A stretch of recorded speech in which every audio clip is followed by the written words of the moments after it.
Today, I'm going to give you the 6-step guide to learning a language in 2023.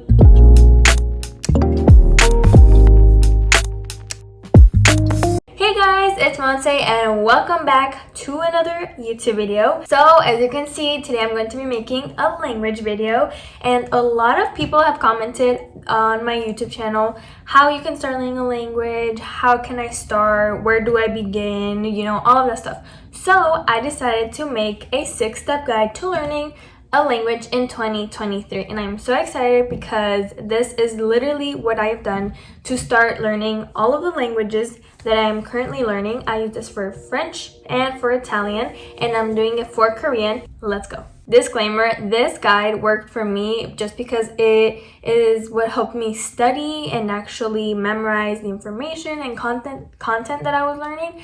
However, some things might have to change according to what fits you and the way that you are able to learn. So here is the guide. So the first step to the guide is choose the language. And obviously you're going to be like, well, obviously I have to choose the language first before even learning it. But I feel like choosing the language that you are going to learn is a little crucial to actually learning the language.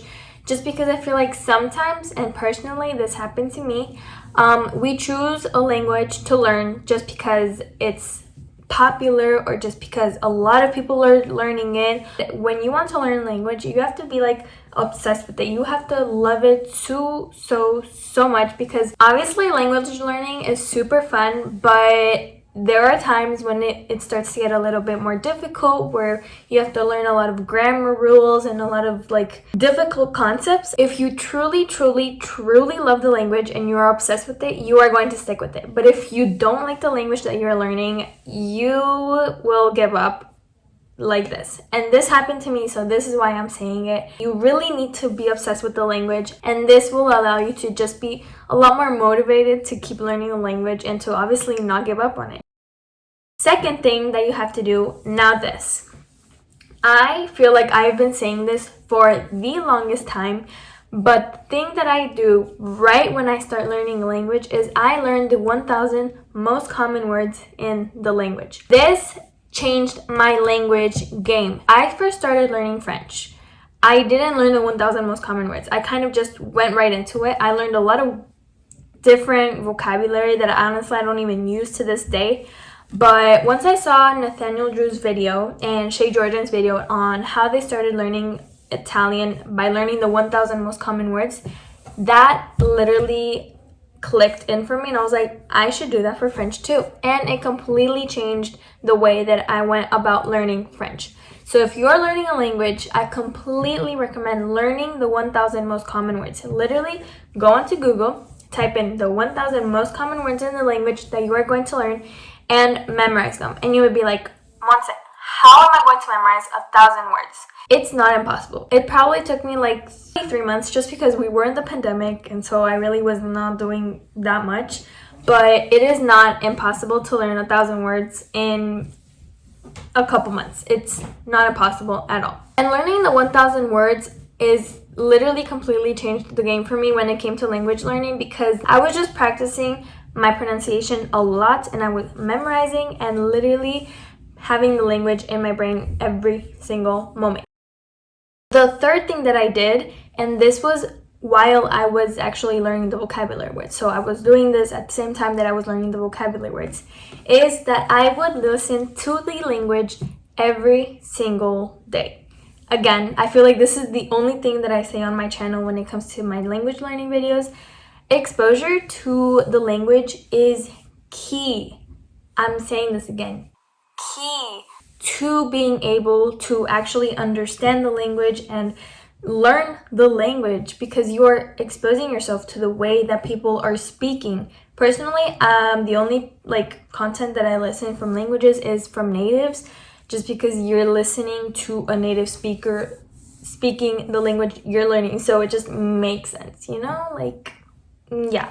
I cannot stress how much this has changed the way that I am able to understand the language, because when I started learning French, I always, every single day, I would probably spend about 2 to 3 hours listening to the language and getting that inside my head and listening to French helped me so much with my pronunciation. Because in the beginning, I would just say like little words that I would remember from the videos that I would watch, and I would be practicing every single day, just speaking a little bit, just repeating what I'm kind of hearing. But after a while, some people would even say that I sounded like I didn't have an accent, like an American accent when I would speak French. But listening to native speakers is literally going to help you so much when it comes to pronouncing, to understanding how their accent is, to, saying words how they say it, and also learning, like listening to the language every single day will just help you kind of like catch those words that are common, or like common phrases that they say in the language. And it'll just help you, again, expose yourself to the language a lot more, understand more how native speakers actually say things. It could literally be YouTube videos, podcasts, songs, audiobooks. I personally listen more to YouTube videos. The fourth step, I might say, is journaling every single day. Again, I would do this meanwhile I was learning the 1000 most common words and while I was listening to the language every single day. Journaling is just another way to, again, exposing yourself to the language. When you expose yourself to the language constantly, that is just the best way to learn and memorize and keep things in your long-term memory, because what's the point of keeping it in your short-term memory if you're not even going to be able to remember in the next month or so? But journaling every single day will help you with your writing. And again, languages have different aspects. They have speaking, reading, writing, and so obviously you kind of have to work on all of them. And so journaling every single day helped me so much in my writing in French. For example, even in the beginning, the first day that I started actually learning French, I would write just the vocabulary words that I started to learn. Even if it's like the bed or the room or the computer, just anything you're learning, write it down in the language that you're learning. Even if it's just one vocabulary word, write it down. Keep a journal for that specific language. Okay, so the fifth step is learn basic verb conjugations. Now, this may be a little bit after you actually start learning vocabulary words, just so that you don't get overwhelmed with the language. I started learning this 2 or 3 months after I actually started learning the vocabulary words. And I started off with learning them in the present. Why? Because literally when you start learning a language, it's not really useful to personally, this is just my opinion. When you start learning a language, you want to start actually speaking and saying things as if you like right now. So for example, when I started learning French, I would learn verbs. Some were irregular. I'm going to say that some verbs were irregular, but those were the basic verbs that I feel like are just good to know right away. Like, for example, to be, to have, to want, to eat, to drink, to go to sleep, to sleep, or stuff like that, basic verbs that you use every single day.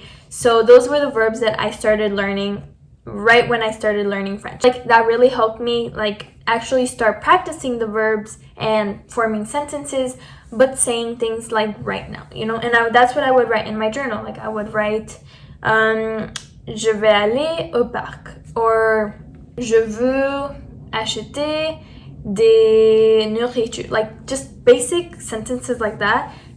I would use those verbs that I learned, the basic ones, in the present, and then I would grab the vocabulary that I learned from the 1000 most common words, and I would put them together, and then I would just form sentences just like that, and literally just put in different words, combine it, mix and match, just stuff like that. That is what helped me a lot. And then after I started learning the past, the future, and then once I got more advanced in French, I started learning the conditional, the subjunctive, and yeah, let's not get into that. But I completely recommend learning verb conjugations in the present and learn the basic ones that we use every single day. And then the sixth and last step that I have for learning a language in 2023 is learn the most basic grammar structure of the language. So let's say, for example, languages like Italian, French, and Spanish, those have gender noun rules or gender rules. And so I started learning a little bit by little when it came to French and Italian.